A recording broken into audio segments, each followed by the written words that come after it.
ఎంపీగా గెలిపించండి, నియోజకవర్గంలో ప్రజల కష్టాలను తన కష్టాలుగా భావించి సేవ చేస్తానని రాయలసీమ రాష్ట్ర సమితి పార్టీ అభ్యర్థి డాక్టర్ కొంచెం వెంకట సుబ్బారెడ్డి స్పష్టం చేశారు. కడప నగరంలో స్థానిక వైఎస్ఆర్ ప్రెస్ క్లబ్లో నందు రాయలసీమ రతనాల సీమగా తీర్చిదిద్దేందుకు గాను రాయలసీమ రాష్ట్ర సమితి పార్టీ సువర్ణ పథకాలను డాక్టర్ కొంచెం వెంకట సుబ్బారెడ్డి విడుదల చేశారు. ఈ సందర్భంగా ఆయన మాట్లాడుతూ అధికారంలోకి వస్తే రానున్న రోజుల్లో ప్రజలకు చేపట్టబోయే పథకాలను వివరించారు.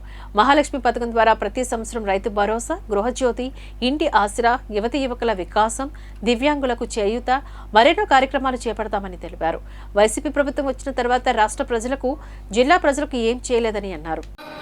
రాయలసీమ పాలకులు, ఎమ్మెల్యేలు కానీ, ఎంపీలు కానీ, మంత్రులు కానీ, ఈ ముఖ్యమంత్రి నువ్వు రాయలసీమకు ఏం చేసినావయ్యా, ఏం చేసి మాకు మేనిఫెస్టో విడుదల చేయి, ఇంతవరకు నువ్వు ఏం చేయలే, కంపెనీ మన్ను తప్పపోయలే, రోడ్డు వచ్చే దరిద్రం అది. ఇలాంటి ముఖ్యమంత్రుడికనే మాకు భవిష్యత్తు అవుతుంది.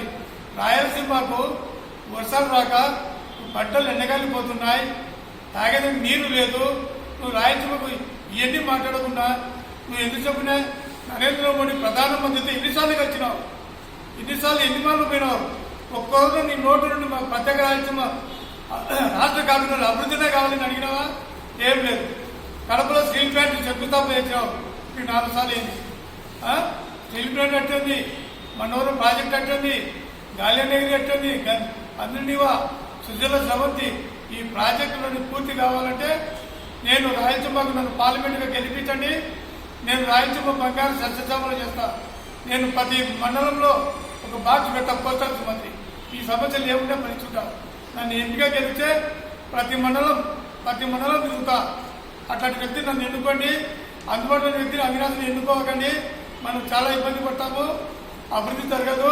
వాళ్ళు ఇప్పటికైనా మేము పని చేసినామని శ్వేతవృత్తం విడుదల చేయండి.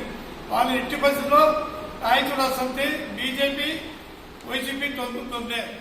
కనీసము బీజేపీ